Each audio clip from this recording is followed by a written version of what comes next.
Hello students, NEET chemistry PYQ का discussion start करते हैं। और ये एक बड़ा स्पेशल रीजन है कि कोऑर्डिनेशन कंपाउंड से क्यों स्टार्ट किया है। और दूसरा यहाँ पे हम ये चीज कवर करने जा रहे हैं कि पीवाईक्यू करने के बाद भी कई बार हम स्कोर नहीं कर पाते। तो एक्चुअल में पीवाईक्यू जब हम करते हैं तो मिस्टेक्स क्या करते हैं, या बीइंग अ टीचर कैसे पीवाईक्यू करवाना चाहिए। इसीलिए हमने सबसे पहले किससे स्टार्ट किया है, डी एंड एफ ब्लॉक से। अब डी एंड एफ ब्लॉक से स्टार्ट किया है उसको समझने के लिए थोड़ा सा डेटा देख लेते हैं।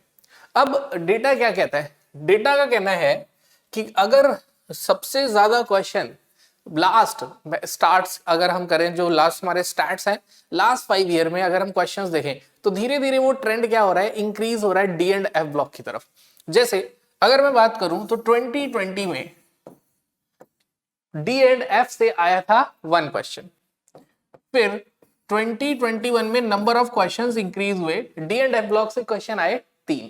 देन 2022 से फिर क्वेश्चन ड्रॉप हो गया किस पे, 1 पे।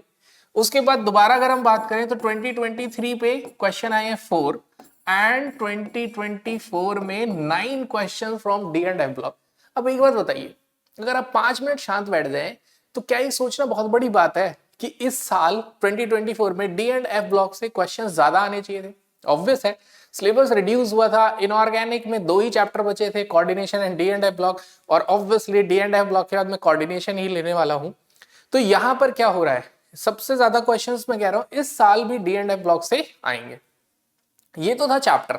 अब इसको थोड़ा टॉपिक वाइज ब्रेकडाउन भी कर लेते हैं। तो अगर टॉपिक वाइज ब्रेकडाउन देखें तो क्या है, यहां पे हम देखें तो सबसे पहले ट्रांजिशन मेटल्स का डेफिनेशन एंड कैरेक्टरिस्टिक्स। अगर डी एंड एफ ब्लॉक को डिवाइड करें तो क्या है, ट्रांजिशन मेटल्स के कैरेक्टरिस्टिक्स हैं।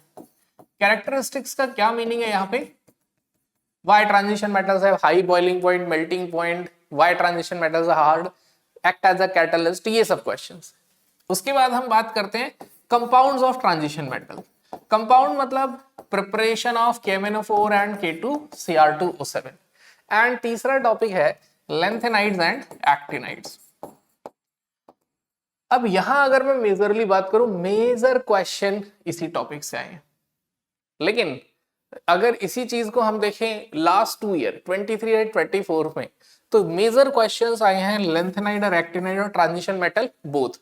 मतलब अगर हम बोले तो we can say transition metal 33% से 100% तक वेरी कर रहा है। अब 100% ट्रांजिशन मेटल की कैरेक्टरिस्टिक्स से किस साल क्वेश्चन आया होगा, आई गेस ये भी आप बता दोगे भाई, जिस साल एक क्वेश्चन आया है वो यहीं से आया। अब इसके बाद अगर हम बात करें लेंथेनाइड्स एंड एक्टिनाइड्स यानी एफ ब्लॉक एलिमेंट की, तो एफ ब्लॉक जो है वो अगेन यहां पे क्या होगा, यू कैन से 67% तक जाता है और कई बार नहीं भी आया है 0%। तो अब आप समझ सकते हैं कि लेंथेनाइड एक्टिनाइड यानी एफ ब्लॉक में सबसे ज्यादा कौन से साल आया होगा। तो ऑब्वियसली इट कम्स फ्रॉम 2023। अब आते हैं next, comes down to the next part. तो ये डिस्कशन के बाद हम आते हैं नेक्स्ट इंपॉर्टेंट डिस्कशन पे कि हम पीवाईक्यू करते हैं फिर भी मार्क्स क्यों नहीं आ रहे हैं। तो इसका रीजन है, मैं आपको पीवाईक्यू 2 तरीके से करके दिखाऊंगा और उसमें से टाइप 2 से थ्रू आउट पूरा पीवाईक्यू डिस्कशन करूंगा और फिर आपको समझ आएगा कि हाउ टू कॉम्प्रिहेंड पीवाईक्यू और आपका नजरिया वैसा ही हो जाएगा। जैसे कि मैंने बोला कि ये आएगा इस बार, ये आएगा, अगर ये डेटा आपके पास हो तो ये तो आप भी बता दोगे इस बार ज्यादा क्या आएगा। तो अगेन इस बार भी possibility D and F block के क्वेश्चंस के आने की ज्यादा है और दोनों तरफ से पॉसिबिलिटी है, लेंथेनाइड से भी एक्टिनाइड से भी आएंगे एंड इक्वली इंपॉर्टेंट है ट्रांजिशन मेटल्स। हाँ, अगर थोड़ा सा लॉ ऑफ एवरेज लगाएं तो ये भी कह सकते हैं कि KMnO4 की प्रिपरेशन एंड K2Cr2 की प्रिपरेशन और केमिकल प्रॉपर्टी से भी क्वेश्चन आने के चांसेस हाईली लाइकली है, मतलब 1-2 क्वेश्चन उस पे भी मिलेगा। तो अब आपकी स्ट्रैटेजी नहीं बन गई पढ़ने की कि क्या करना है। यस, तो अब जब हम पीवाईक्यू डिस्कशन स्टार्ट करें तो मेरी कुछ आपसे एक्सपेक्टेशन सेटिंग हो जाती है। क्या मेरी आपसे एक्सपेक्टेशन सेटिंग हो जाती है कि अब अगर आप पीवाईक्यू डिस्कशन देख रहे हैं तो आप एनसीईआरटी पढ़ चुके हैं, एनसीईआरटी क्वेश्चंस कर चुके हैं एंड एनसीईआरटी की KMnO4 K2Cr2 preparation F block, मतलब इतना तो मिनिमाइज आप कर चुके हैं। और अगर इतना नहीं किया है तो मैं आपको बोलूंगा मिनिमम इतना तो कर ही लीजिए, राइट। मतलब मैं आपको बोलूंगा आपको क्वेश्चंस याद होने चाहिए, why transition metals are hard, why transition metal act as a catalyst, why transition metal shows variable oxidation state, variation of size left to right in a periodic table.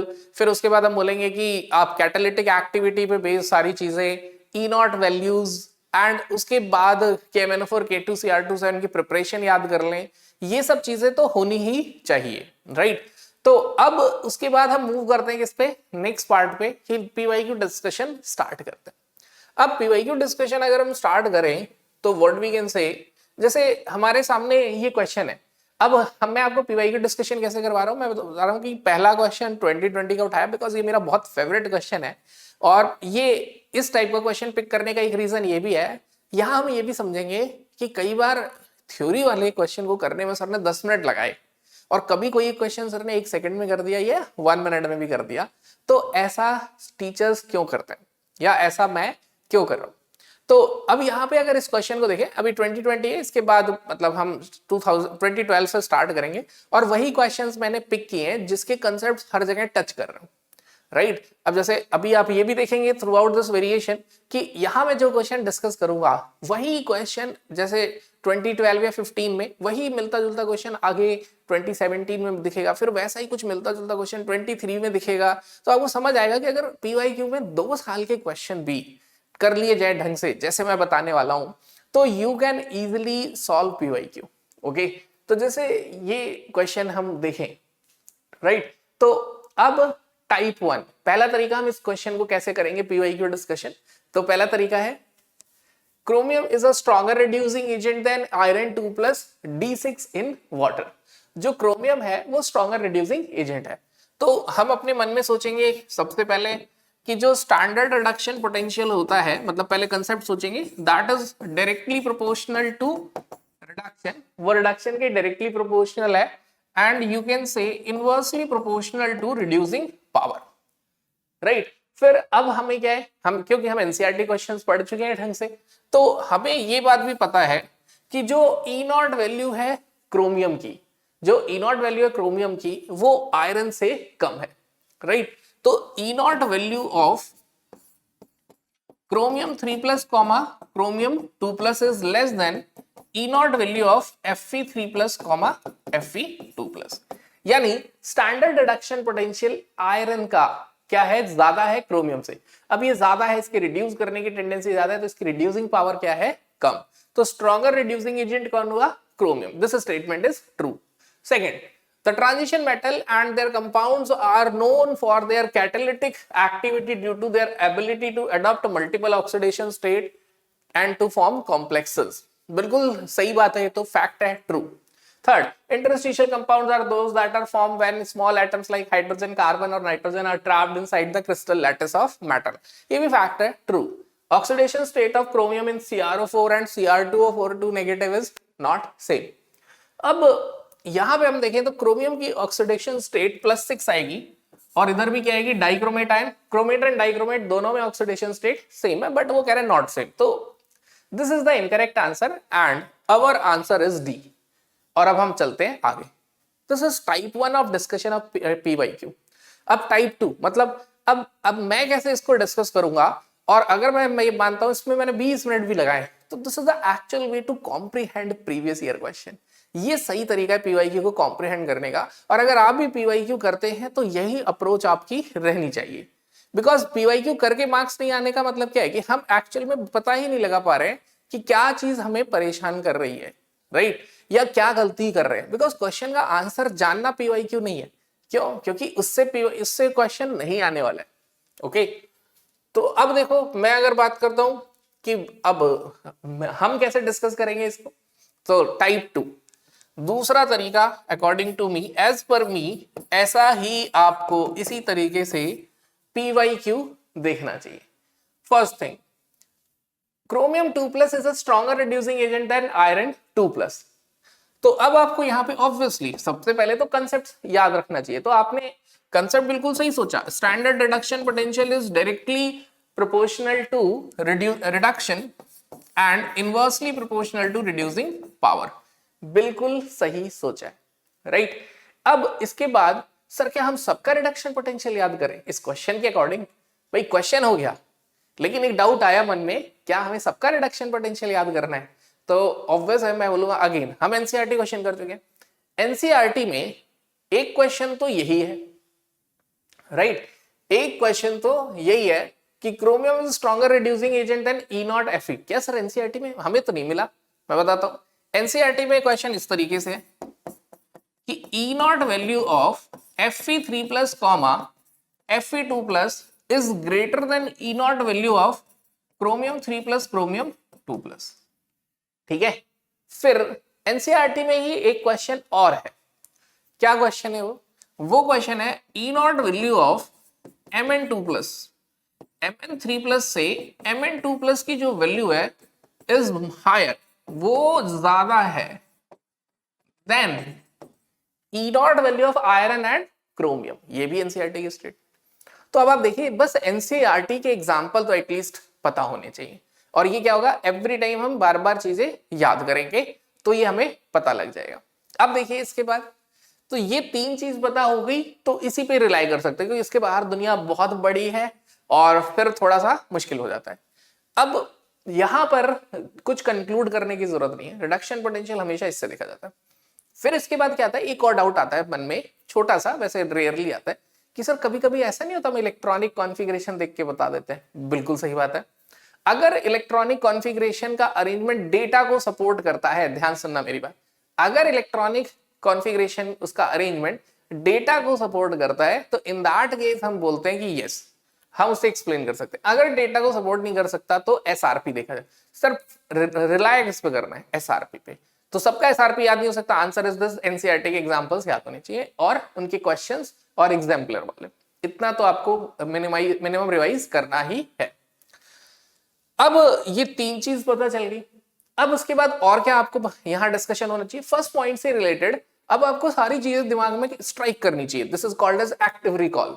अब आपको रिकॉल करना है, क्या ऐसा कोई और क्वेश्चन देखा है? यस, एक और ऐसा क्वेश्चन है एनसीईआरटी में कि ई नॉट ऑफ, मतलब ई नॉट नहीं, यहां हम बोलेंगे एनसीईआरटी में क्वेश्चन है कि जो क्रोमियम 3 प्लस है, राइट, जो क्रोमियम 3 प्लस है उसकी कॉन्फ़िगरेशन क्या, वो क्रोमियम 2 प्लस की कॉन्फ़िगरेशन भी क्या है? D4, sorry not chromium 3 plus, chromium 2 plus की कॉन्फ़िगरेशन क्या है? D4, एंड Mn3 प्लस की कॉन्फ़िगरेशन भी क्या है? D4, दोनों के D4 है। तो क्वेश्चन है क्रोमियम D4 तो जो क्या होता है वो रिड्यूसिंग होता है, एंड Mn3 प्लस क्या होता है? ऑक्सीडाइजिंग। अब जब ये क्वेश्चन एनसीईआरटी में गिवन है ना, तो उस पॉइंट पे पता क्या है, वाटर नहीं लिखा, जैसे यहाँ वाटर लिखा है ना, उधर वाटर नहीं लिखा, तो अगर कुछ मेंशन नहीं होता तो समझ लीजिए वाटर ही है, वहां पे कॉम्प्लेक्स फॉर्मेशन किसमें हो रही है? वाटर में हो रही है, राइट। तो अब इसको थोड़ा सा, इन सभी पॉइंट्स को हम क्या करेंगे? एनालाइज। सर एक क्वेश्चन में इतना टाइम लगाएंगे तो फिर तो हो गया, बस आप देखते जाओ, इस एक क्वेश्चन के बाद अभी हम बाकी पीवाईक्यू को कैसे डिस्कस कर रहे हैं।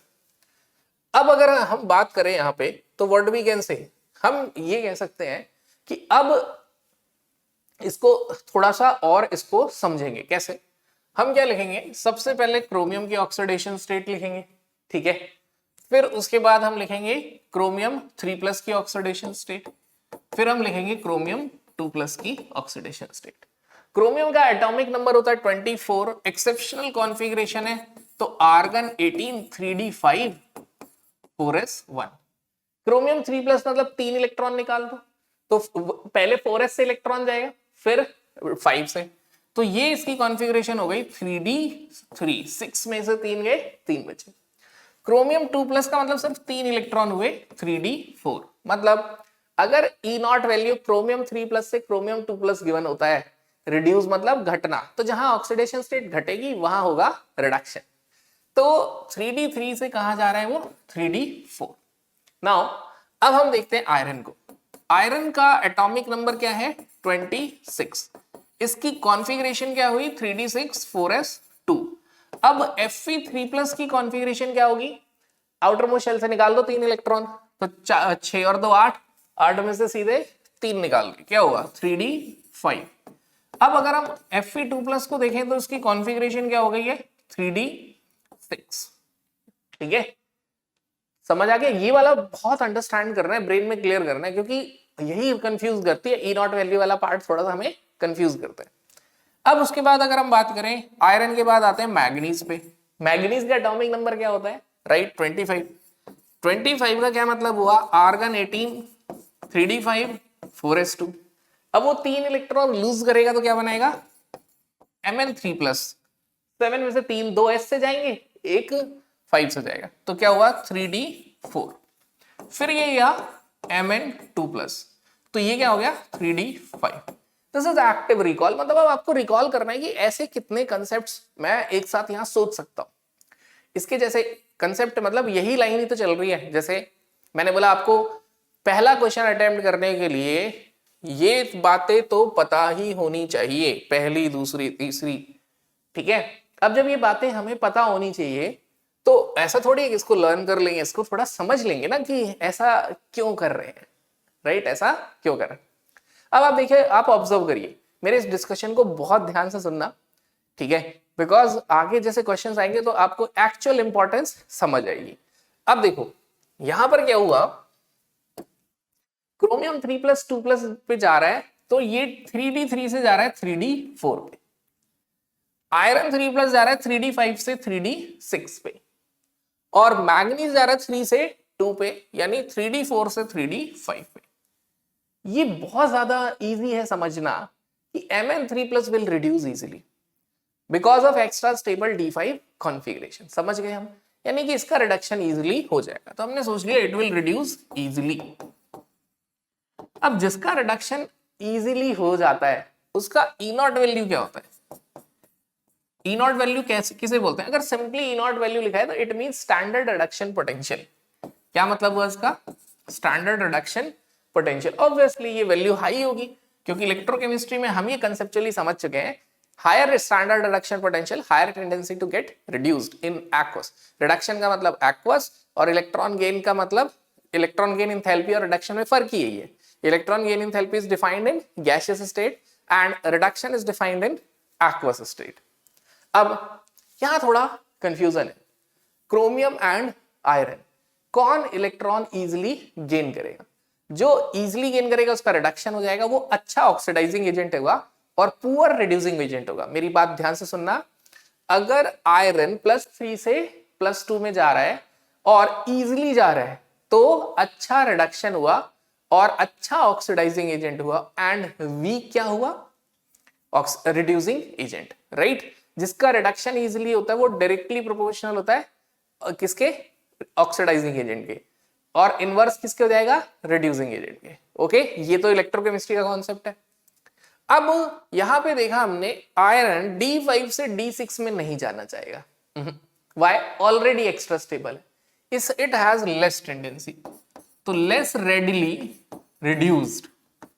ध्यान सुनना मैं क्या कह रहा हूं, लेस रेडिली रिड्यूस्ड। ये क्या होगा, बड़े ही मतलब आराम से रिड्यूस होगा, क्यों, ऑलरेडी स्टेबल। अब आते हैं क्रोमियम पे, क्या इसकी टेंडेंसी है रिड्यूस होने की, तो अगेन ये भी लेस टेंडेंसी है रिड्यूस होने की, it has less tendency to reduce, ठीक है।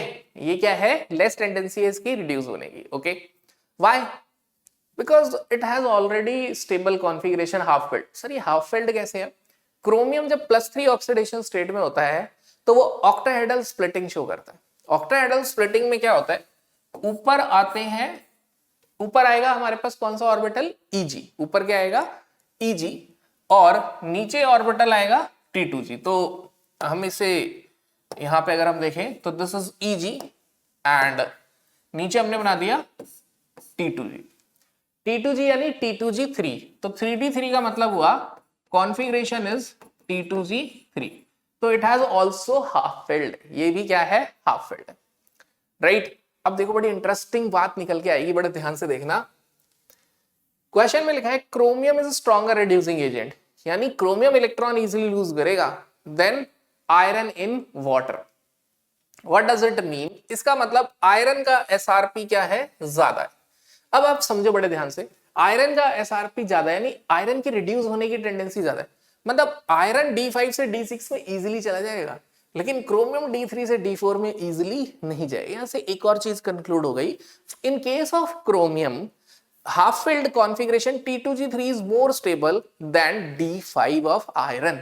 This is very important point, मैं बोलूंगा आप इसको, इस स्टेटमेंट को, स्टेटमेंट 1 इसको याद रखिए, व्हाट आई एम सेइंग, कि इस यहां से, क्योंकि इसी से इंटरप्रेट करके क्वेश्चन बनता है, राइट। पीवाईक्यू में क्वेश्चन रिपीट थोड़ी होने वाला है अगले साल, वो इसी को ही डेरिवेटिव बनाएगा ड्राइव। तो व्हाट डज इट मीन, इसका मतलब हम ये इंटरप्रेट कर सकते हैं कि D5 कॉन्फ़िगरेशन ऑफ आयरन, जो आयरन है उसकी D5 configuration is less stable,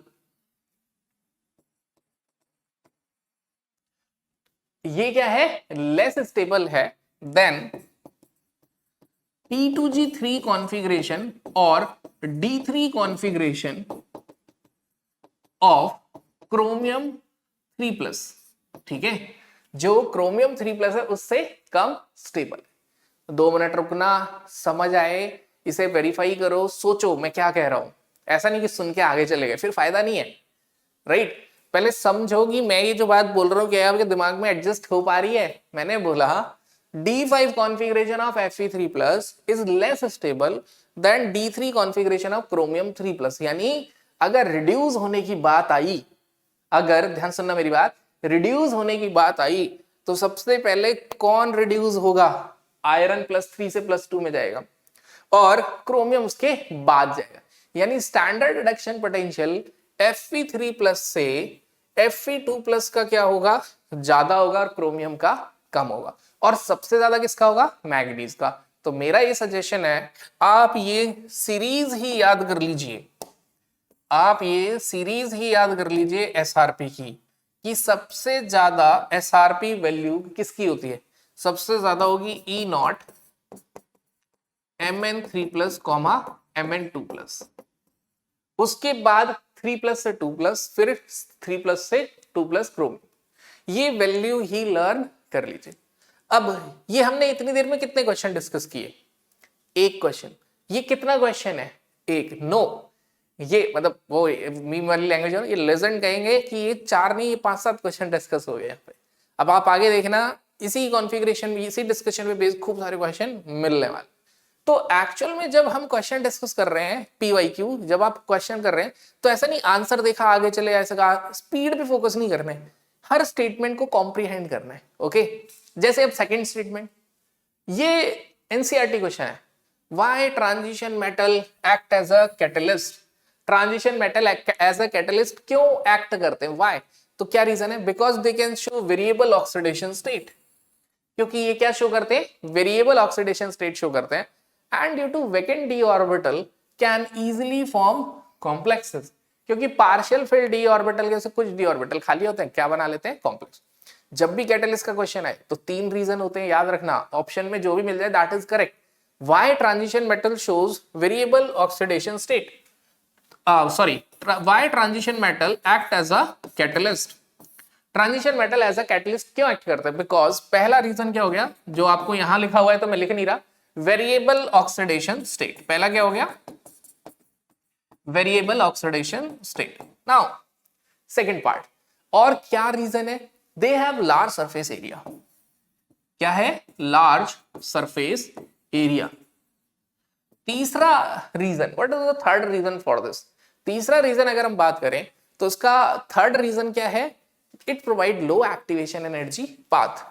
ये क्या प्रोवाइड करता है, low activation energy path provide करता है। ओके, नाउ अगला question, interstitial compounds are those. तो क्वेश्चन है एनसीईआरटी में, why transition metal form interstitial compounds. उसका आंसर क्या है, because small elements like carbon, hydrogen and nitrogen are trapped in empty space of crystals. जो crystals के empty space होते हैं उसमें वो ट्रैप्ड हो जाते हैं, इसलिए वो इंटरस्टिशियल कंपाउंड बनाते हैं। और अभी आप देखना पीवाईक्यू डिस्कशन में आगे इस पे क्वेश्चन है, इवन सेकंड ऑप्शन पे भी क्वेश्चन है, इवन फर्स्ट ऑप्शन का जो मैंने इतना लंबा डिस्कशन किया इसमें तो 3 क्वेश्चन मिलने वाले हैं हमें। Okay, next, oxidation state of chromium, that is calculation. Oxygen पे -2, क्रोमियम X, तो ये तो आप सॉल्व कर लेंगे कि इसकी ऑक्सीडेशन स्टेट भी 6 है और इसकी भी 6 है। ओके, तो this is the way to comprehend PYQ. अब इसका एडवांटेज क्या होगा आगे देखते हैं। तो let's move on to the next question, the calculated spin only magnetic movement of chromium ion. तो यहां पर मैं ये बोलूंगा कि अगर नंबर ऑफ अनपेयर्ड इलेक्ट्रॉन 1 है तो मैग्नेटिक मोमेंट का फॉर्मूला क्या होता है, square root of n into n plus 2 Bohr magneton. अब अगर n की वैल्यू 1 रखते हैं तो ये हो जाता है √3 विच इज इक्वल टू 1.73। अगर n की वैल्यू 2 रखते हैं तो आप फिर सॉल्व करिए, it comes out to be 8, यानी हमेशा वो परफेक्ट स्क्वायर से कम होगा, यानी 9 इज अ परफेक्ट स्क्वायर 8 होगा, 4 इज अ परफेक्ट स्क्वायर 3 होगा। और अगर n की वैल्यू 3 है तो अब 16 इज अ परफेक्ट स्क्वायर, यहां नंबर क्या आएगा 15, और 4 का परफेक्ट स्क्वायर अब 25 इज अ परफेक्ट स्क्वायर, और यहां नंबर क्या आएगा, यू कैन से 24। And I am not saying this is maths, बस मैं ये इसलिए बता रहा हूं ताकि एग्जाम में टाइम सेव कर सको आप। अब देखिए जो √8 होगा वो 2 पॉइंट समथिंग होगा, √15 3 पॉइंट समथिंग होगा, और √24 4 पॉइंट समथिंग होगा। अब इससे हमने क्या कंक्लूड किया कि अगर एग्जाम में क्वेश्चन आ रहा है तो हमें इसे सॉल्व करने का पाप नहीं करना है, हमें सीधे देखना है क्रोमियम 2+ में कितने अनपेयर्ड इलेक्ट्रॉन है। तो यानी कि क्रोमियम की सीधी इलेक्ट्रॉनिक कॉन्फ़िगरेशन ही देख लेते हैं, क्रोमियम 2+। तो क्रोमियम 2+ की इलेक्ट्रॉनिक कॉन्फ़िगरेशन है 3d4। What is the meaning 3d4? तो 3d4 का मतलब अनपेयर्ड इलेक्ट्रॉन 4 है, मतलब मैग्नेटिक मोमेंट क्या होगा 4.9 बोहर मैग्नेट्रॉन। हो गया क्वेश्चन। आप चाहे तो मैथमेटिकली भी इसे वेरीफाई कर सकते हैं ताकि एग्जाम में डायरेक्ट टिक करने का कॉन्फिडेंस आए। ओके, तो अब इसका वाइस वर्सा यानी इसका रिवर्स भी ट्रू है। 2020 में क्वेश्चन पूछा गया, ठीक है, इसका रिवर्स कैसे ट्रू है, यानी अगर हम मुझे मैग्नेटिक मोमेंट दे देते कि मैग्नेटिक मोमेंट 4.9 है, 4 ऑप्शन देते और बोलते ये किसका मैग्नेटिक मोमेंट है, मैं चारों ऑप्शन में चेक करता विच हैज 4 अनपेयर्ड इलेक्ट्रॉन, जिसके 4 अनपेयर्ड इलेक्ट्रॉन है उसे टिक कर देता। जैसे कि अगला क्वेश्चन देखते हैं 2015 में जब आप अगर इस क्वेश्चन को किसी ने एज अ PYQ किया कि मैग्नेटिक मोमेंट इतना दे रखा है एलिमेंट निकाल लो, लेकिन अगर उसने इसे कॉम्प्रीहेंड किया कि क्वेश्चन में मैग्नेटिक मोमेंट देके ये पूछ सकते हैं और इसका रिवर्स भी पूछ सकते हैं, तो 2020 का क्वेश्चन अटेम्प्ट कर लेगा, राइट। तो अब देखिए मैग्नेटिक मोमेंट अगर 2.84 है तो यहां से क्लियर हो गया कि अनपेयर्ड इलेक्ट्रॉन कितने होंगे उसमें 2। रिवर्स कैलकुलेशन करके पाप समय नष्ट करने का पाप नहीं करना है हमें, ठीक है। तो अब देखो यहाँ पे क्रोमियम 2+ हमने अभी डिस्कस किया है, D4 कॉन्फ़िगरेशन होती है, यानी अनपेयर्ड इलेक्ट्रॉन कितने होंगे 4। नाउ कोबाल्ट 2+, कोबाल्ट का एटॉमिक नंबर होता है 27, गिवन भी है, ठीक है। अब 27 मींस इसकी कॉन्फ़िगरेशन क्या होगी, इसकी कॉन्फ़िगरेशन हो गई आर्गन 18 3d5 4s2, 2 चले गए 3d7, ठीक है। कभी कभी ऐसा प्रिंटिंग एरर कर देता हूं मैं लिखते लिखते। तो 27 का मतलब क्या हो गया 3d7 4s2। अब 2+ का मतलब क्या हुआ 2 इलेक्ट्रॉन चले गए। 3d7 का मतलब अनपेयर्ड इलेक्ट्रॉन कितने हैं, 5 के बाद पेयरिंग शुरू हो जाती है, तो आप 10 में से 7 घटा दो, यानी कि अनपेयर्ड इलेक्ट्रॉन कितने हुए इधर, इट बिकम्स 3। ओके, तो ये भी आंसर नहीं हुआ। निकल का एटॉमिक नंबर गिवन है 28, right.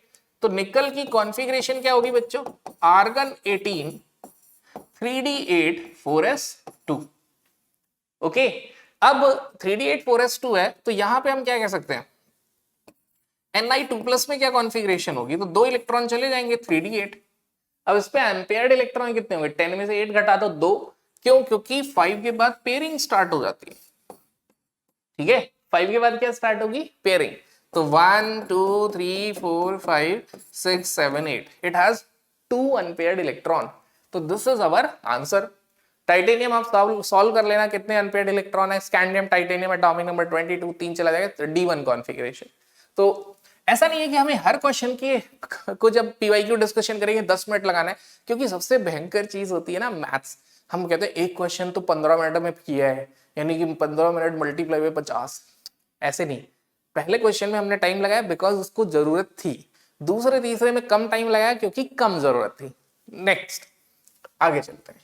Which of the following process does not involve oxidation of iron, कौन सा प्रोसेस आयरन के ऑक्सीडेशन को इन्वॉल्व नहीं करता। यहां मैं एक टिप देना चाहूंगा, जब भी हम एग्जाम में क्वेश्चन करते हैं ना, हमारे दिमाग में एक चीज स्ट्राइक करती है, क्या हमारे दिमाग में ये बात स्ट्राइक करती है कि ये तो अब मुश्किल है हमारे लिए, ये नहीं हो पाएगा, ये तो मैंने पढ़ा ही नहीं है। तो जैसे ही मैंने सोचा मैंने पढ़ा नहीं, मैं होगा नहीं, आप ट्राई करिए, एग्जाम में एक कॉन्फिडेंस के साथ बैठना है, मैं कर दूंगा ये क्वेश्चन, मैं कर दूंगा कैसे भी। अब जैसे ये क्वेश्चन था, पढ़ते ही डर लगा मेरे को, तो आयरन की प्रॉपर्टी याद नहीं है, लेकिन पहला ऑप्शन देखा हमने, formation of FeCO5 from iron. Iron की oxidation state iron native form में कितनी है, 0। कोऑर्डिनेशन कंपाउंड मैंने पढ़ा है, मुझे पता है CO का ऑक्सीडेशन स्टेट, CO पे चार्ज 0 होता है, तो FeCO5 में भी आयरन की ऑक्सीडेशन स्टेट क्या हो गई, 0। यानी इसमें ऑक्सीडेशन नहीं हुआ ना रिडक्शन हुआ, and this is my answer. ये मेरा आंसर हो गया। और मैं चाहता हूं कि मेरा ना बहुत ज्यादा रिएक्शन लर्न करने का मन नहीं है, तो मैं PYQ की रिएक्शन याद कर लूंगा। कितने क्वेश्चन है ये, कितने हैं? अगर इस क्वेश्चन को मैं देखूं और इसके सारे ऑप्शंस को ऑब्जर्व करूं, तो मैं इसको कह सकता हूं कि 4 क्वेश्चन है या 6 है। हाँ, अगर मेरा ध्यान है कि नहीं नहीं मेरे को ईगो सेटिस्फाई करना है, आज मैंने PYQ के 50 लगा दिए, तो भाई फिर 100 भी लगा सकते हो, लेकिन क्वालिटी पे ध्यान दो। चाहे एक क्वेश्चन लगाए, लेकिन ऐसा लगाया कि अब उससे रिलेटेड कुछ भी आ जाए। अब जैसे ये क्वेश्चन देखो, which of the following statement about interstitial compound is incorrect. Interstitial compound के लिए कौन सी statement incorrect? First, they are much harder than pure metal. जो प्योर मेटल है वो हार्ड होते हैं। पहला question, why transition metals are hard? Because they have large number of unpaired electrons, क्योंकि उनके अंदर अनपेयर्ड इलेक्ट्रॉन ज्यादा होते हैं। और जो हार्डनेस है वो किस पे डिपेंड करती है, मेटालिक बॉन्डिंग पे, और मेटालिक बॉन्डिंग डिपेंड करता है नंबर ऑफ अनपेयर्ड इलेक्ट्रॉन पे।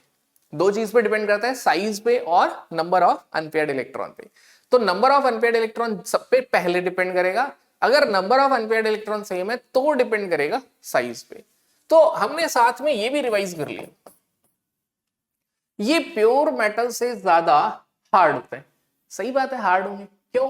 क्योंकि इंटरस्टिशियल कंपाउंड होते क्या है? इंटरस्टिशियल कंपाउंड होते हैं जिसमें स्मॉल एटम लाइक कार्बन, आपको याद है स्टेटमेंट भी थोड़ी देर पहले यूज किया था, कार्बन हाइड्रोजन नाइट्रोजन ऐड कर देते हैं, तो वो एम्प्टी स्पेस ऑक्यूपाई कर लेते हैं, इसकी वजह से वो और ज्यादा हार्ड होगा। Now B part, they have higher melting point than pure metal. Pure metal से ज्यादा मेल्टिंग पॉइंट होगा, ऑब्वियस होगा, बिकॉज बीच में जब इंटरस्टिशियल कंपाउंड आ गया तो फोर्स ऑफ अट्रैक्शन उन्होंने इंक्रीज कर दिया। तो yes, they have higher melting point than pure metal. तो यहां पे हमने ये भी याद किया कि इंटरस्टिशियल कंपाउंड की प्रॉपर्टी याद कर ली हमने, कि कभी इन फ्यूचर दोबारा से क्वेश्चन वाई की फॉर्म में पूछ लिया जा सकता है कि why this is true, why this is true.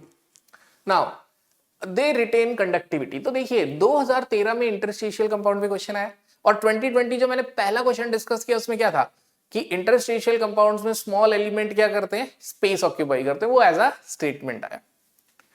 They retain metallic conductivity. Metallic conductivity depends on unpaired electrons only, और किसी चीज पे डिपेंड ही नहीं करते। तो yes, metallic conductivity interstitial compound की सेम है, मतलब जो कंडक्टिविटी आयरन की है वही स्टील की है, क्योंकि अनपेयर्ड इलेक्ट्रॉन्स दोनों में सेम है और सब behaviour same. They are chemically reactive. अब ऐसा नहीं होता कि आयरन में स्टील डाल दें, वो सॉरी आयरन में कार्बन डाल दें और स्टील बन जाए तो वो ज्यादा रिएक्टिव हो जाएगा। ओके, तो जो रिएक्टिविटी वाला क्वेश्चन है, इस एग्जाम्पल से आप समझो, आयरन को बाहर रख दो जंग जल्दी लग जाएगा, स्टील में नहीं लगता, ठीक है, यानी कि रिएक्टिविटी मेंटेन नहीं रहती। तो दिस स्टेटमेंट इज फॉल्स। तो आपको क्या करना है ना, कभी कभी एग्जाम्पल ध्यान रह जाते हैं, कभी कभी स्टेटमेंट। तो आपको याद रखना है कि इंटरस्टिशियल का एग्जाम्पल है स्टील, जिसमें कार्बन एम्प्टी साइट ऑक्यूपाई कर लेता है, और मेटल है आयरन, ये डेली लाइफ में यूज होता है। तो आप अपने आप देख सकते हैं कौन इजीली कोरोड होता है, करेक्ट। नाउ मेरा पर्पस है कि आपको सारी चीजें डिस्कस हो जाए। अब आगे PYQ करते वक्त ये भी एक एडवाइस दी जाती है कि मेंस के क्वेश्चन लगा लो। तो देखो मेंस के सारे क्वेश्चन नहीं लगाने, लेकिन ये सिलेक्ट किया है मैंने, क्यों? क्योंकि इस क्वेश्चन को करते ही मेंस के हम ऑलमोस्ट ट्रांजिशन मेटल की सारी प्रॉपर्टीज कर लेते हैं। और ट्रांजिशन मेटल की सारी प्रॉपर्टी में कवर करने का क्या फायदा हुआ, क्योंकि हम 2 साल से देख रहे हैं कि ट्रांजिशन मेटल की प्रॉपर्टीज से क्वेश्चंस आ रहे हैं। ओके, तो देखिए ये Which of the following does not correctly represent, किसमें करेक्टली रिप्रेजेंट नहीं है करेक्ट ऑर्डर ऑफ प्रॉपर्टी?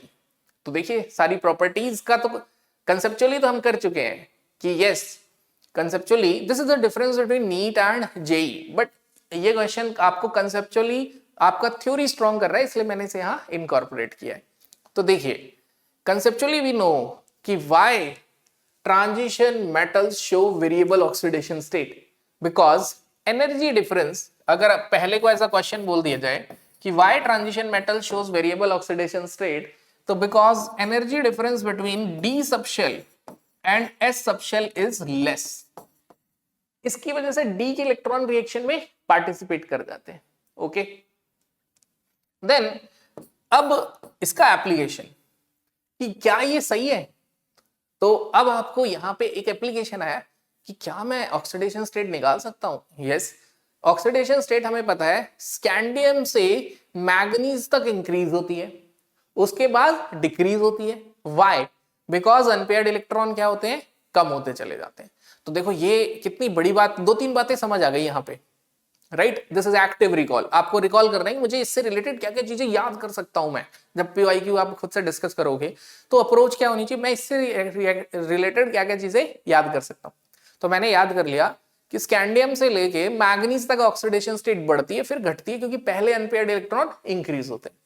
तो अगर हम ध्यान दें तो मैग्नीज की कॉन्फ़िगरेशन होती है, मैग्नीज का एटॉमिक नंबर क्या होता है 25, ये याद होना चाहिए। मैग्नीज का atomic number 25, configuration 3d5 4s2, यानी manganese can show maximum +7 oxidation state. Chromium has exceptional configuration of 3d5 4s1। What does it mean? इसका मतलब इट कैन लूज 6 इलेक्ट्रॉन। ठीक है, कितने इलेक्ट्रॉन लूज कर रहे हैं? 6 मैक्सिमम, क्योंकि जब पेयर्ड हो जाता है तो स्टेबल हो जाता है, अब वो लूज करना नहीं चाहता है। अब आते हैं वेनेडियम। वेनेडियम का एटॉमिक नंबर क्या होता है 23, तो 3d3 4s2, तो it can maximum show 5 oxidation state. Titanium, titanium is 3d2 4s2, it can maximum show +4 oxidation state. At the same time एक एक्सेप्शन भी रिकॉल कर लेते हैं कि scandium is the only element, जो स्कैंडियम है ये एक एलिमेंट है जो सिर्फ एक ही ऑक्सीडेशन स्टेट शो करता है +3। वाई स्कैंडियम शोज +3, कमेंट कर देना, एक्टिव रिकॉल हो जाएगा आपका भी। और कई बार बच्चा जैसे देख रहा होता है ना, तो कई बार ड्यू टू सम रीजंस उसके पास नोट्स और पेपर नहीं होते, तो आपके कमेंट उसको हेल्प करते हैं। ये भी थोड़ा सा डबल एडवांटेज हो गया, विन विन सिचुएशन। अब देखिए B part, increasing magnetic movement. क्या आपको कंसेप्चुअली पता है कि मैग्नेटिक मूवमेंट किस पे डिपेंड करता है? यस, मैग्नेटिक मूवमेंट अभी हमने प्रीवियसली डिस्कस किया PYQ में, depends on number of unpaired electrons. ठीक है, किस पे डिपेंड कर रहा है? Number of unpaired electron. अब मुझे अनपेयर्ड इलेक्ट्रॉन पता लग जाए, तो मैग्नीज 3+, मैग्नीज 3+, तो manganese 3+, 3d5 4s2, this is the configuration. अगर हम बात करें तो ये किसकी कॉन्फ़िगरेशन है? मैग्नीज की। 3+ का मतलब इसमें से 3 इलेक्ट्रॉन चले जाएंगे, तो मैग्नीज 3+ में ऑक्सीडेशन स्टेट कितनी हो जाएगी? 7 में से 3 गए 4, 3d4। कितने अनपेयर्ड इलेक्ट्रॉन हो गए? 4। अब आते हैं Cr3+। Cr3+, this is the oxidation state of chromium. तो Cr3+ में 6 में से 3 इलेक्ट्रॉन चले गए, तो कॉन्फ़िगरेशन क्या हो गई? 3। अनपेयर्ड इलेक्ट्रॉन 4 है, फिर 3 है, यानी कि इसमें अनपेयर्ड इलेक्ट्रॉन 4 है, तो definitely magnetic moment 4 point something ज्यादा ही आएगा। इसके 3 है तो 3 पॉइंट समथिंग। सेम में इसमें 2 है और इसमें 1 है, बिकॉज ऊपर हमने लिखा ही है। तो this is what? This is vanadium. तो वेनेडियम 3+ की कॉन्फ़िगरेशन क्या हो गई? 3d3 4s2 में से 3 हटा दो, 5 में से 3 गए 2। Same for Titan, right. अब आते इंक्रीजिंग मेल्टिंग पॉइंट। तो देखिए मतलब आपका जब हम किसी चीज को अप्लाई करते हैं ना, एक्टिव रिकॉल का मतलब क्या होता है? हमने जो याद किया उसकी एप्लीकेशन, इसीलिए कहते हैं टेस्ट जरूर दो, तो और ज्यादा वो चीज हमारे दिमाग में क्लियर हो जाती। अब जैसे ये क्वेश्चन है मेल्टिंग पॉइंट, तो इसीलिए मैंने अभी लास्ट PYQ में बहुत डिटेल में डिस्कस किया था आपके सामने कि मेल्टिंग पॉइंट किस पे डिपेंड करता है। Melting point depends on number of unpaired electron. सबसे पहले नंबर ऑफ अनपेयर्ड इलेक्ट्रॉन पे डिपेंड करेगा सबसे पहले। तो देख लेते हैं सबके अनपेयर्ड इलेक्ट्रॉन। मैग्नीज निकाल ही चुके हैं, मैग्नीज के अनपेयर्ड इलेक्ट्रॉन कितने होते हैं? 5, और क्रोमियम के कितने होते हैं? 6। ये गलत हो गया, मींस क्रोमियम में अनपेयर्ड इलेक्ट्रॉन 6 है, 3d5 4s1, तो इसमें melting point boiling point high होगा, क्योंकि अनपेयर्ड इलेक्ट्रॉन सबसे ज्यादा है, मेटालिक बॉन्डिंग सबसे ज्यादा होगी। तो क्रोमियम हार्ड होता है। इवन मैग्नीज अगर हम बात करें, यहाँ पे ये रिकॉल करना चाहिए कि मैग्नीज की तो even melting point boiling point एकदम डिप कर जाता है। क्यों? क्योंकि एक्स्ट्रा स्टेबल है हाफ फील्ड से। अगर इसने शेयरिंग की वाया मेटालिक बॉन्डिंग तो वो उससे उसकी स्टेबिलिटी डिक्रीज हो जाएगी, तो वो शेयर नहीं करना चाहता है। अब वो शेयर नहीं करेगा तो वही क्या होगा, बॉन्ड कमजोर हो जाएगा। बॉन्ड कमजोर होगा तो क्या होगा, मेल्टिंग पॉइंट और बॉइलिंग पॉइंट क्या होगा, डिक्रीज कर जाएगा। ठीक है, तो डी ब्लॉक में क्या होता है, जैसे scandium, titanium, vanadium, chromium, manganese, फिर इसके जस्ट नीचे yttrium, zirconium, niobium, molybdenum, TC. तो वो क्वेश्चन पूछते हैं कि why there is a dip, जो D5 कॉन्फ़िगरेशन है 3D5, 4D5 या 5D5, वहां पे डिप क्यों है, लेंथेनम, हाफनियम, टेंटेनम, टंगस्टन, रेनियम, तो वो डिप क्यों आ रहा है हमेशा, तो वहां पे डिप क्यों आ रहा है, क्योंकि एक्स्ट्रा स्टेबल है, उससे पहले वाले का हाईएस्ट, राइट। तो यहां पे हमने एक और चीज रिकॉल कर ली है कि मैग्नीज से ज्यादा क्रोमियम का होगा। इंक्रीजिंग सेकेंड आयनाइजेशन एनर्जी, अब तो सर इसे छोड़ देते हैं। अब देखो, अगर एग्जाम में होता तो इस ऑप्शन को डेफिनेटली छोड़ देते क्योंकि आंसर ढूंढ चुके हैं, बट अभी हम क्या कर रहे हैं, सीख रहे हैं तो इसको पूरा पेन पेंसिल से सॉल्व करना है। मतलब why I am doing this, so that जब आप पीवाईक्यू डिस्कशन खुद पीवाईक्यू करो तो इसी तरीके से करो। इससे करोगे तो डेफिनेटली स्कोर अच्छा करोगे। अगर आप ऐसे देखो A B C D, फिर भी मैंने पीवाईक्यू कर ली, मार्क्स नहीं आ रहे, what is the purpose of PYQ, same question तो नहीं रिपीट होता। पीवाईक्यू आपको एक आइडिया देता है कि ये पैटर्न है और इससे ये आप इनसाइट्स हैं और ये आप अप्लाई करिए। जैसे D&F ब्लॉक को अगर बात करें तो क्या पैटर्न था कि अब दोनों टॉपिक से आ रहा है और कैरेक्टरिस्टिक से भी आ रहा है, उससे भी क्वेश्चन आ रहा है, और प्रीवियस ईयर क्वेश्चन अगर हम देखें तो वही अभी आगे 2024 के पीवाईक्यूज रखे उसमें अप्लाई होंगे। तो जैसे अभी हम कर रहे हैं 2012 का क्वेश्चन, इसको डिस्कस करते हैं, सेकेंड आयनाइजेशन एनर्जी। तो हम क्या करेंगे, टाइटेनियम, वेनेडियम, मैग्नीज, क्रोमियम, इन सभी की वैल्यू लिख लेते हैं। ठीक है, तो titanium, vanadium, manganese, chromium, titanium, vanadium और इससे पहले क्या था, मैग्नीज, देन क्रोमियम, मतलब जो ऑर्डर मेंशन है वही लिख लेते हैं। ठीक है, अब देखिए ऑक्सीडेशन स्टेट, ग्राउंड स्टेट में टाइटेनियम का एटॉमिक नंबर क्या होता है 22, तो इसकी कॉन्फ़िगरेशन क्या होगी 3D2 4s2। वेनेडियम क्या होगा 3D3 4s2।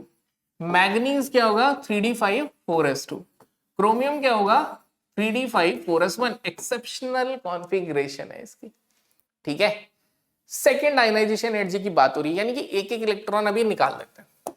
अगर एक इलेक्ट्रॉन निकाल दिया तो टाइटेनियम की कॉन्फ़िगरेशन हो गई 3D2 4s1, वेनेडियम की कितनी हो गई 3D3 4s1, मैंगनीज का क्या हो गया 3D5 4s1 एंड क्रोमियम क्या हो गया 3D5। अब इलेक्ट्रॉन निकालना है, बताओ क्या क्रोमियम इलेक्ट्रॉन लूज करेगा easily? No. Why? It is extra stable due to its D5 configuration. Exactly, तो D5 कॉन्फ़िगरेशन की वजह से ज्यादा स्टेबल है, तो इलेक्ट्रॉन लूज करना नहीं चाहेगा, यानी इसकी सेकेंड आयनाइजेशन एनर्जी क्या होगी, ज्यादा। अब अगर हम बात करें वेनेडियम और मैग्नीज, तो वेनेडियम और मैग्नीज में ये इलेक्ट्रॉन लूज करना चाहेगा क्योंकि एक इलेक्ट्रॉन लूज करते ही ज्यादा स्टेबल हो जाएगा, और वेनेडियम एक इलेक्ट्रॉन लूज करते ही हाफ फिल्ड हो जाएगा T2G3। D3 is nothing but T2G3। और अभी हम प्रीवियसली वेरी फर्स्ट क्वेश्चन, अगर वो स्किप कर दिया आपने, क्योंकि रील्स देखने का एक साइड इफेक्ट है यार, 2 मिनट में ना सर ने वो बात नहीं बताई जिससे मेरा पेपर निकल जाता, तो वो मैं नहीं कह रहा इसमें कुछ गलत है, बिल्कुल सही सोच रहे हो, बट वो जो अटेंशन स्पैन है ना वो आपको डिस्ट्रैक्ट कर रहा है। आजकल डिस्ट्रैक्शन का मेजर रीजन क्या है, अटेंशन स्पैन कम हो जाना। तो उसको फिर से देखिए डिटेल में इस क्वेश्चन का डिस्कशन, और फिर इस क्वेश्चन को आके ट्राई करिए। वहां हमने बात की थी मैग्नीज की E0 वैल्यू सबसे ज्यादा, राइट, उसके बाद आयरन, फिर उसके बाद क्रोमियम, यानी क्रोमियम D4 में ज्यादा रिड्यूसिंग, अच्छा रिड्यूसिंग एजेंट था, और मैग्नीज जो है वो D4 कॉन्फ़िगरेशन में ऑक्सीडाइजिंग था। तो यहां से हमें ये समझ आएगी D5 इज मोर स्टेबल, तो ये इलेक्ट्रॉन इसको भी लूज करना है, इसे भी लूज करना है, ये जल्दी लूज करेगा क्योंकि ज्यादा स्टेबल D5 कॉन्फ़िगरेशन ले रहा है। उसके बाद वेनेडियम D3 ले रहा है। फिर लेकिन सर ये टाइटेनियम और वेनेडियम में क्या करें, यहां तो D2 D3 से कुछ मैच ही नहीं हो रहे, तो यहां पे आप ये कह सकते हैं कि सेकंड आयनाइजेशन एनर्जी हमने निकाली है on the basis of size. किस बेसिस पे? साइज के बेसिस पे। कि स्कैंडियम से टाइटेनियम पे गए तो स्कैंडियम टाइटेनियम में साइज घटता है, पहले स्कैंडियम से आयरन तक साइज घटता है, आयरन को बाहर निकल पे साइज क्या होता है? सेम। तो अब यहां पे हम बात करते हैं साइज पे। तो आउट ऑफ टाइटेनियम और वेनेडियम, वेनेडियम स्मॉल होगा तो उसकी आयनाइजेशन एनर्जी भी क्या होगी? ज्यादा होगी। तो ये कंसेप्ट, मतलब अब इसको समराइज करूं तो हमने सबसे पहले on the stability of D5 configuration सोचा, जहां पे हाफ फिल्ड और फुल्ली फिल्ड नहीं मैच कर रहे हैं वहां हमने on the basis of size सोचा। ओके, क्लियर है? तो ये काफी अच्छा क्वेश्चन था और इसने पूरे कैरेक्टरिस्टिक्स अप्लाई किए। मतलब ये कहते हैं ना, एक क्वेश्चन ऐसा डिस्कस करो जिससे काफी सारे क्वेश्चन हुए, तो ये एक ऐसा पीवाईक्यू है जिससे सारे पीवाईक्यू कवर हो गए। तो जैसे कुछ सिलेक्टेड पीवाईक्यू इसीलिए हमने यहाँ पे लिए हैं। What is bears reagent? अब जितने क्वेश्चन में यहाँ ईयर नहीं लिखा है ना, अब यहां से वो 2024 के स्टार्ट है। What is bears reagent? It is a theoretical question. ये वो क्वेश्चन है जो किस पे बेस्ड है? On the compounds of transition metal, यानी KMnO4 और K2Cr27। तो bears reagent is alkaline KMnO4। तो you can say it is cold dilute alkaline KMnO4। Answer C. ये तो सीधा याद कर रहे हैं। Which of the following pairs have spin-only magnetic movement values within the pair? तो देखिए ये 2024 का ही क्वेश्चन है। अब यहां पे कि सेम पेयर, तो देखा जाए तो 13 में 17 में मैग्नेटिक मूवमेंट पर क्वेश्चन आया हुआ है। और अब यहाँ पे वो ये पूछा, वो समझ गया कि बच्चे अब तेज हो गए, अनपेयर्ड इलेक्ट्रॉन 2 देखते ही 2 पॉइंट पे टिक कर देंगे और 2 पॉइंट देखते ही 2 अनपेयर्ड इलेक्ट्रॉन पे टिक कर देंगे। अब तो उन्होंने क्वेश्चन को मॉडिफाई कर दिया। क्या? अब बोला है भैया आप खुद बताओ कि किसमें 2 के मैग्नेटिक मूवमेंट सेम होंगे। तो आप बताइए what is the concept involve in this case. अब आप सोचेंगे क्या? तो कॉन्सेप्ट है जिसमें अनपेयर्ड इलेक्ट्रॉन सेम होंगे उन्हीं का मैग्नेटिक मूवमेंट क्या होगा? स्पिन मूवमेंट क्या होगा? सेम होगा। तो स्पिन ऑनली मैग्नेटिक मूवमेंट भी क्या होगा? सेम। तो कॉन्सेप्ट इज, इनडायरेक्टली वो पूछ रहा है, यानी कि इस क्वेश्चन को अगर सिंप्लीफाई करें तो बोल रहा है in which pair we have same number of unpaired electron. अब वो इजी है। तो अब मैं थोड़ा सा चीजों को शॉर्ट करता जा रहा हूं। जिंक 2+, तो इसकी कॉन्फ़िगरेशन होती है 3d10 4s2, 2 इलेक्ट्रॉन चले गए d10, unpaired electron 0। Titanium, scandium titanium 3d2 4s2, unpaired electron 2, ये आंसर नहीं है। देन क्रोमियम 2+, याद करते आए हैं 3d4, ये तो याद ही हो गया कि क्रोमियम 2+ 3d4 होता है, इतनी बार आ गया। अब आते हैं आयरन। आयरन होता है 3d6 4s2, 26 होता है एटॉमिक नंबर, हटा दें तो क्या हो गया? 3d6। अनपेयर्ड इलेक्ट्रॉन 5 बार 10 में से घटाते हैं, यानी इसमें भी अनपेयर्ड इलेक्ट्रॉन 4 है, इसमें भी 4 है, तो बी इज द आंसर। अब ये भी देखना एग्जाम में, टाइम सेव करना भी सिखाना है मुझे आपको। तो बी देखते ही आप तुरंत देखोगे बी वाले ऑप्शन है कौन कौन से? B and C, A and B. तो एग्जाम में तो सीधे डी टिक करके आगे चलते हैं, बट क्योंकि हम तो डिस्कशन कर रहे हैं तो हम चाहते हैं कि यहाँ पे कंप्लीट प्रैक्टिस हो, तो अब हम यहाँ पे सी और डी देखेंगे। तो टाइटेनियम की अगर हम बात करें, थोड़ी देर के लिए स्क्रीन से बाहर जा रहे हैं, तो टाइटेनियम में अगर हम बात करें, टाइटेनियम का एटॉमिक नंबर क्या होता है? Scandium titanium 22। तो टाइटेनियम 3+ पे कॉन्फ़िगरेशन क्या होगी? 4s2 3d2, 3 माइनस कर दो तो ये क्या हो जाएगा? 3d1, यानी अनपेयर्ड इलेक्ट्रॉन 1 हो गए। कॉपर 2+, कॉपर की एक्सेप्शनल कॉन्फ़िगरेशन होती है 3d10 4s1, 2 इलेक्ट्रॉन चले जाएंगे तो 3d9, यानी इधर भी अनपेयर्ड इलेक्ट्रॉन 1 और 9 का मतलब 1। 5 के बाद 10 में से घटा दो तो दोनों में अनपेयर्ड इलेक्ट्रॉन सेम, तो B and C is the answer. Now D, vanadium, scandium titanium vanadium 3d3 4s2, vanadium 2+ में अनपेयर्ड इलेक्ट्रॉन 3 और कॉपर प्लस में अनपेयर्ड इलेक्ट्रॉन 0। कितने होंगे? 0। तो हमारी प्रैक्टिस भी हो गई अनपेयर्ड इलेक्ट्रॉन निकालने की। ठीक है, now let's move on to the next question. यहाँ पे मतलब मैं आपको ये बात बोलूंगा कि जैसे कई बार हमें लगता है कि सर हमें तो आता है, तो जब तक प्रैक्टिस करते जाओ, जब तक 100% स्कोर नहीं कर रहे हो, अगर 100% स्कोर नहीं हो रहा है तो इसका मतलब जो आता है उसका सिली मिस्टेक हो रही है। वो कैसे जाएगी? जब ऐसे हम एक एक ऑप्शन को बार बार लिखते जाएंगे तो right, keep writing, active recall. अब जैसे सोचेंगे, अब जैसे ये क्वेश्चन आया, अब ये क्वेश्चन पर इंक्लूड करने क्या पर्पस है, मैं आपको ये सिखाना चाहता हूं कि ये देख के लगेगा यार ये तो डेटा बेस्ड आ गया, तो मुझे याद ही नहीं है, एसआरपी वैल्यू याद नहीं है, तो थोड़ा सा कभी भी एग्जाम में ऐसा क्वेश्चन आएगा ना तो वो आपका आईक्यू भी चेक कर रहे हैं। तो यहां आपको क्या बात पता होनी चाहिए, तो डी एंड एफ ब्लॉक के बारे में एक बात पता होनी चाहिए कि देयर जो डी ब्लॉक एलिमेंट होते हैं उनकी मोस्ट कॉमन ऑक्सीडेशन स्टेट होती है +2 एक्सेप्ट स्कैंडियम। ठीक है, क्या होती है +2 एक्सेप्ट स्कैंडियम। और अगर हम बात करें इसके बाद किसकी, जो एफ ब्लॉक एलिमेंट होते हैं उसकी ऑक्सीडेशन स्टेट क्या होगी, कॉमन +3, सभी +3 शो करेंगे। नाउ अब जब सब +3 शो करेंगे तो +3 अटेन करने की कोशिश करेंगे, इस कंसेप्ट पे सोचना है। तो this is the concept involve, ये इसमें कॉन्सेप्ट है। अब जैसे ये +4 है और ये +4 है, ये दोनों +3 जाएंगे यानी रिडक्शन। जब दोनों का रिडक्शन होगा तो क्या होगा, they are good oxidising agents, तो यहां पे आंसर हो गया ए। ये ऑलरेडी +3 में है, कुछ नहीं करने वाले, ये +2 में है, ये भी +2 में है, तो ये दोनों क्या हुए, रिड्यूसिंग एजेंट्स। ये +2 में है, +3 में चेंज होने की कोशिश करेगा, ये +4 में है, +3 में, +4 से +3 में क्या हुआ, +4 से +3 में क्या हुआ, इट रिड्यूस, रिड्यूस मतलब कैसा एजेंट हुआ, ऑक्सीडाइजिंग। +2 से +3 में क्या हुआ, ऑक्सीडाइज, तो कैसा एजेंट हुआ, रिड्यूसिंग। ठीक है, हो गया ना क्वेश्चन। तो ऐसा नहीं है कि अगर वो क्या है, मन में घबराहट आ जाती है पेपर में क्वेश्चन देखते कि ये तो होगा ही नहीं, तो ये सोचो मैं हर क्वेश्चन कर दूंगा, मेरे पास सारी नॉलेज है, और सोचना है कि कहीं ऐसा कोई लॉजिक लग तो नहीं रहा, ट्राई जरूर करना।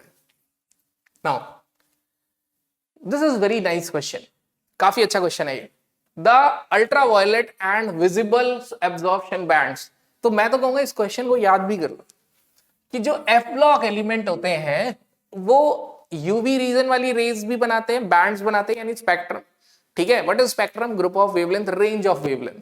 और विजिबल यानी कि एफ ब्लॉक एलिमेंट की जो रेंज वेव्स होती हैं वो दो रीजन में लाई करती है, अल्ट्रावायलेट में और विजिबल।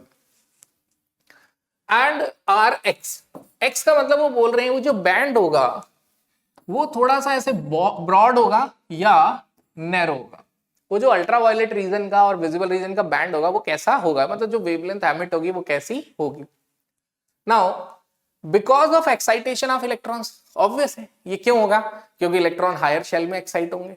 अब हायर शेल में एक्साइट होंगे तो अब इन्वॉल्विंग कौन से इलेक्ट्रॉन्स एक्साइट होंगे, तो देखो जनरल कॉन्फ़िगरेशन अगर ऑफ एफ ब्लॉक एलिमेंट देखें तो एफ ब्लॉक एलिमेंट में आउटर मोस्ट एस होता है, इनर डी होता है, इनर टू इनर को पर पेनल्टीमेट बोल देते हैं, और वो एफ होता है।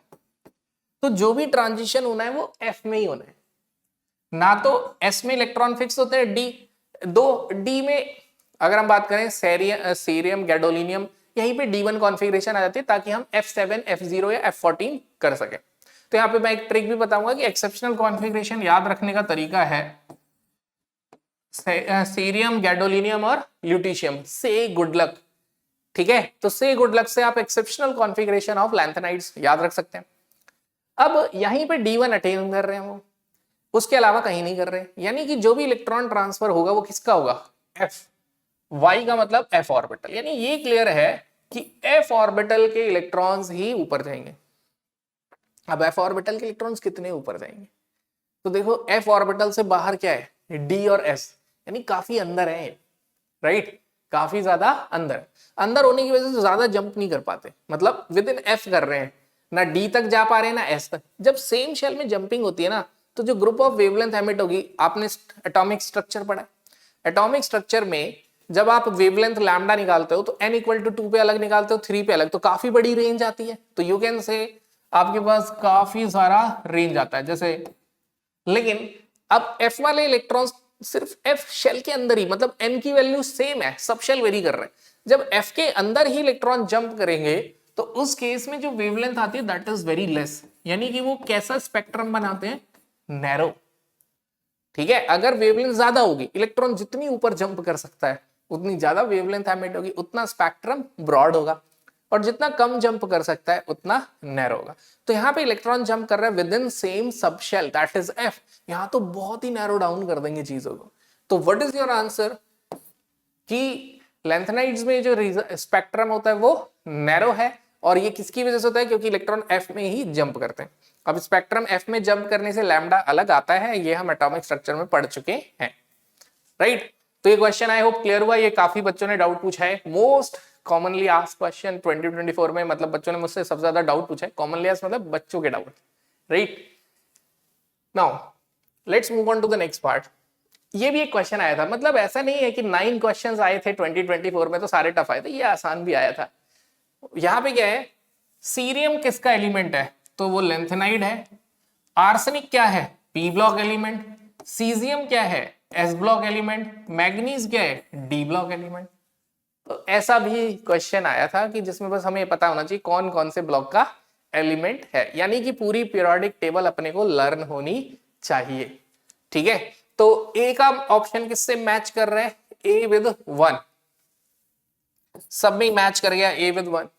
बी डी ब्लॉक एलिमेंट है 4, वो 2 में मैच कर गया। सी पी ब्लॉक एलिमेंट कौन है, आर्सेनिक 2। तो what is your answer, your answer is C. Let's move on to the next part. तो देखो शुरू में लग रहा था कि इस तरीके से पीवाई क्यों करेंगे, फिर तो पूरा साल निकल जाएगा, पूरे साल में एक ही चैप्टर होगा। बट देखो अब धीरे धीरे स्पीड बढ़ रही है ना, कॉम्प्रीहेंड करोगे तो चीजें इजी हो जाएंगी। अब जैसे ये क्वेश्चन देखो रिपीटेड नहीं है, spin only magnetic movement is same for which of the following, what is the concept involve. क्या आप रिकॉल कर पा रहे हो कॉन्सेप्ट, मैं बोलूंगा स्क्रीन रोको, पहले खुद से सोच लो, फिर देख लो, अगर सॉल्यूशन की नीड है, नहीं तो नेक्स्ट क्वेश्चन पे चल दो। ओके अब आप इंटेलिजेंट हो गए हो। तो इसका कंसेप्ट क्या involve, number of unpaired electrons, क्या इन्वॉल्व है, number of unpaired electrons same. Same अगर अनपेयर्ड इलेक्ट्रॉन सेम होंगे तो मैग्नेटिक मूवमेंट भी क्या आने वाला है, सेम। टाइटेनियम, टाइटेनियम की कॉन्फ़िगरेशन होती है 3d2 4s2, एटॉमिक नंबर क्या होता है 22, तो दोनों तरफ 2 आता है, 3d2 4s2। टाइटेनियम 3+ का मतलब 3 इलेक्ट्रॉन चले गए, तो अनपेयर्ड इलेक्ट्रॉन कितना हो गया 1। Chromium is 3d5 4s1 exceptional होता है, 2+ मतलब एक यहां से गया और एक यहां से, अनपेयर्ड इलेक्ट्रॉन कितने हो गए 4। मैंगनीज, मैंगनीज का एटॉमिक नंबर 25, 3d5 4s2। अब 2+ का मतलब क्या हुआ, चले गए इलेक्ट्रॉन 2, तो अनपेयर्ड इलेक्ट्रॉन कितने हो गए 5। आयरन, अब अगर हम आयरन की बात करें तो आयरन का एटॉमिक नंबर 26 होता है, 3d6 4s2, तो 26 का उल्टा क्या होता है 62, तो कॉन्फ़िगरेशन 3d6 4s2 हो जाएगी। 25 का उल्टा क्या होता है 52, तो कॉन्फ़िगरेशन 3d5 4s2। 22 का उल्टा 22, तो कॉन्फ़िगरेशन 3d2 4s2। +2 का मतलब 2 इलेक्ट्रॉन चले गए, तो अनपेयर्ड इलेक्ट्रॉन कितने हो गए 4, क्योंकि 5 के बाद क्या स्टार्ट हो जाती है पेयरिंग। नाउ स्कैंडियम, स्कैंडियम का एटॉमिक नंबर 23, 23 का उल्टा क्या होता है 33 32, तो 3d3 4s2 +3 का मतलब 3 इलेक्ट्रॉन जाएंगे, 2 यहां से एक यहां से, unpaired electron 2। What is your answer, your answer is B and D. तो what is your answer, B and D only. तो एवरी टाइम क्वेश्चन आए ना स्किप नहीं करना है, ये तो आता है, सॉल्व करना है। क्यों, क्योंकि हमें अपना स्पीड इंक्रीज करना है, इतना सॉल्व करने लगे कि सब कॉन्शियसली ब्रेन में सेट हो जाए, स्पीड तभी बढ़ती है। अब देखो फर्स्ट पीवाईक्यू में इसीलिए टाइम लगाया था, देखो ये मैच कर रहा है। पहले तो वो स्टेटमेंट ही याद कर लो, तो देखो ये एनसीईआरटी की स्टेटमेंट है सीधे कि Mn3+ की वैल्यू क्या है, ज्यादा है, किससे, क्रोमियम से भी और आयरन से भी। वहां पे हमने देख लिया था, क्यों, क्योंकि Mn3+ D4 configuration and Mn25 is D5 configuration. तो ऐसा क्यों है, क्योंकि वो D4 से D5 चेंज होता है और चाहता है मैं चेंज हो जाऊं, क्यों, extra stable D5 configuration attain करना चाहेगा, क्योंकि ज्यादा स्टेबल होगा। जो इजीली गेन करना चाहता है यानी उसका रिडक्शन इजीली होता है। रिडक्शन किसका इजीली होता है, जिसका SRP ज्यादा होता है। तो इसीलिए वो स्टेटमेंट बन गई, मतलब रिवर्स भी हम पहुंच पा रहे हैं नहीं, ठीक है। क्वेश्चन से आंसर और आंसर से क्वेश्चन दोनों डायरेक्शन में सोचना है। अगर आप रिवर्स भी सोच पा रहे हो तो मतलब आपको कंसेप्चुअल क्लैरिटी है। Now move on to the next question. क्या असर्शन रीजनिंग आती है, यस। क्वेश्चन है आयनाइजेशन एनर्जी डिक्रीज। जब हम डी ब्लॉक एलिमेंट में लेफ्ट टू राइट जाते हैं, तो क्वेश्चन पूरा पढ़ लो, मैं स्क्रीन से हट जाता हूं, तो आयनाइजेशन एनर्जी क्या होती है, डिक्रीज होती है। और हाँ, थोड़े बहुत वेरिएशन होते हैं, बिल्कुल सही बात है, क्योंकि रेगुलरली साइज क्या होता है, अगर हम बात करें स्कैंडियम का साइज क्या होगा, सबसे बड़ा, फिर साइज क्या होगा, घटेगा, फिर उसके बाद साइज क्या होगा, बढ़ेगा। तो आयनाइजेशन एनर्जी का जो ट्रेंड है वो क्या होगी, बढ़ेगी, क्योंकि साइज घटेगा तो आयनाइजेशन एनर्जी विल इंक्रीज। और कुछ जो एक्सेप्शनल ट्रेंड्स आते हैं वो किसकी वजह से आते हैं, इलेक्ट्रॉनिक कॉन्फ़िगरेशन की वजह से। तो दिस स्टेटमेंट इज ट्रू, क्योंकि क्वेश्चन में लिख रहा है वो। अगर ये लाइन नहीं लिखता तो ये स्टेटमेंट फॉल्स हो जाती, बट उसने ये लाइन ऐड कर दी, however few variations occur. Now reason, there is corresponding increase in nuclear charge, बिल्कुल सही बात है, due to poor shielding of d subshell effective nuclear charge बढ़ जाता है, which accompanies filling of electrons in d orbital. yes, तो इस वजह से मतलब assertion भी ट्रू है, रीजन भी ट्रू है, और वो उसकी करेक्ट एक्सप्लेनेशन है। तो आंसर इज सी। क्या हो गया हमारा आंसर, C. Let's move next question. Stability, copper 2+ normally solid state में स्टेबल होता है, और कॉपर प्लस स्टेबल होता है एक्वस में। That is NCERT question. Why copper shows +2 in aqueous solution, why, because of high hydration energy, क्योंकि copper plus ज्यादा stable है D10 कॉन्फ़िगरेशन की वजह से। कॉपर की एक्सेप्शनल कॉन्फ़िगरेशन होती है 3D10 4s1। It means copper plus ज्यादा स्टेबल होना चाहिए, एक इलेक्ट्रॉन लूज होने का। लेकिन एक्वस सॉल्यूशन में कॉपर 2+ एग्जिस्ट करता है, ठीक है। ऐसा क्यों हो रहा है, क्योंकि कॉपर का साइज इतना छोटा है ना, कॉपर प्लस का, hydration energy dominate second ionization energy. तो you can say high hydration energy is greater than second ionization energy of copper atom. तो again this is a question from NCERT. ये भी कहां से आ गया, एनसीईआरटी से ही।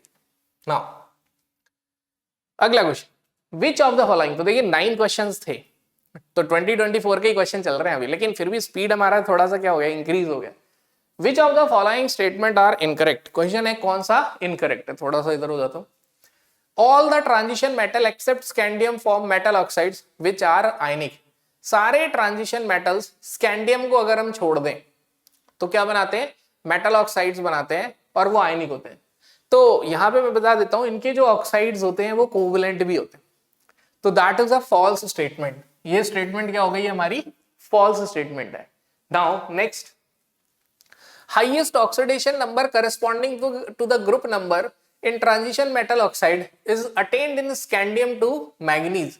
जो हाईएस्ट ऑक्सीडेशन स्टेट है वो स्कैंडियम से Mn2O7 तक होती है, बिल्कुल सही है। स्कैंडियम +3 शो करता है, मैग्नीज +7 शो करता है, तो ये ऑक्साइड्स बनाते हैं। That statement is true. Next, basic character increases from V2O3 to V2O4 to V2O5।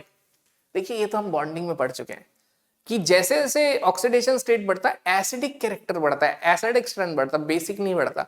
तो this is a false statement.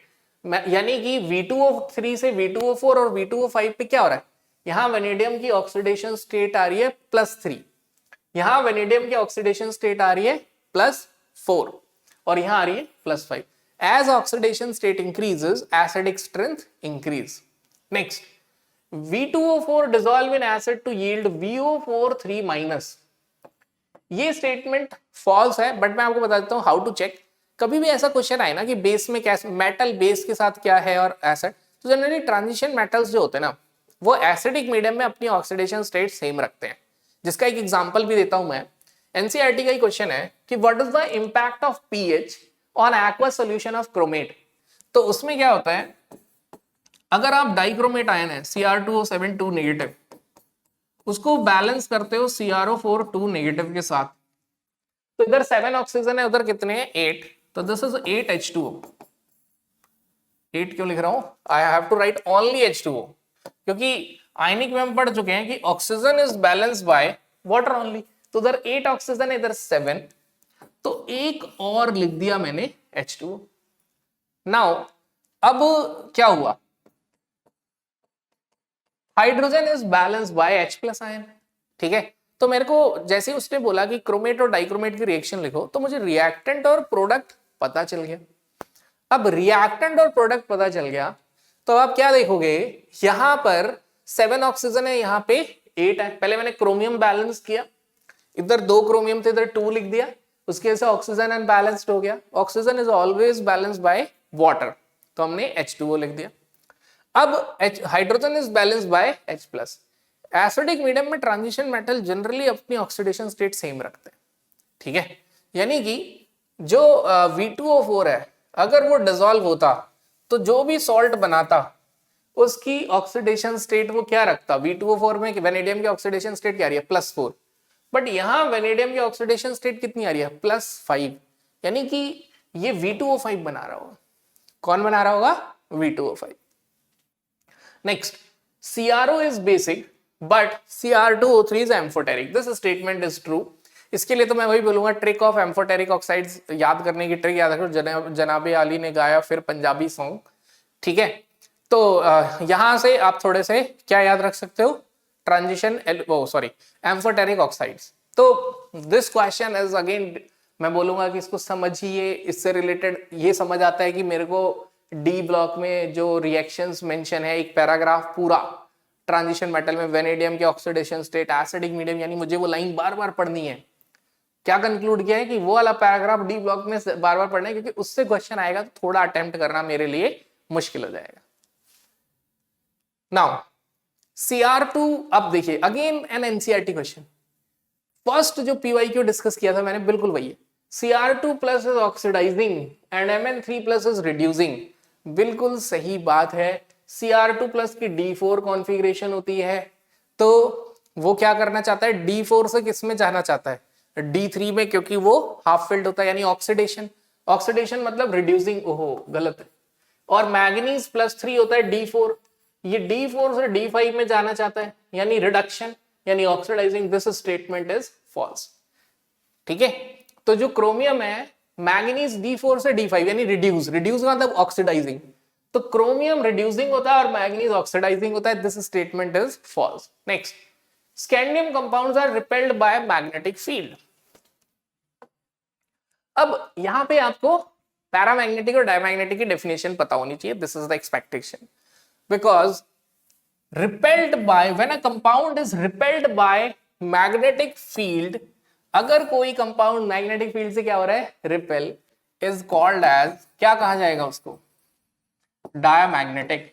तो वो बोल रहे हैं कि इसका मतलब जो स्कैंडियम है वो डायमैग्नेटिक है, स्कैंडियम 3+। देख लेते हैं, अगर अनपेयर्ड इलेक्ट्रॉन 0 है तो स्कैंडियम का एटॉमिक नंबर क्या होता है, 21। 21 का उल्टा क्या होता है, 12, यानी कि कॉन्फ़िगरेशन होगी 3d1 4s2, राइट। +3 का मतलब सारे चले गए, तो बचा क्या, आर्गन 18, अनपेयर्ड इलेक्ट्रॉन ओनली, बाकी सब गायब। Yes it is, this statement is true, yes it is diamagnetic. तो statement was incorrect and 2 is correct, your answer is A. क्या है हमारा आंसर, ए है, ओके। तो देखिए this question is again from NCERT, तो एनसीईआरटी का क्वेश्चन भी याद रखना है, उसका एज अ स्टेटमेंट भी आता है। आगे चलते। सो स्टूडेंट्स, यहां पे हमने अपना डिस्कशन फिनिश किया एंड आई होप आपने समझा होगा कि हाउ टू अटेम्प्ट PYQ। तो देखिए इस तरीके से PYQ अटेम्प्ट करेंगे, डेफिनेटली आपका स्कोर राइज होगा। तो पढ़ते रहिए एनसीईआरटी क्वेश्चंस, जब तक मतलब आपको आता है तो आप समझ लो, जब तक आपको ये ना पता चल जाए कि कौन से पेज पे क्या लिखा है, क्या लाइन है, कौन सा क्वेश्चन है, तब तक पढ़ते रहिए, क्योंकि सिली मिस्टेक अवॉइड करने का सिर्फ यही तरीका है। Thank you.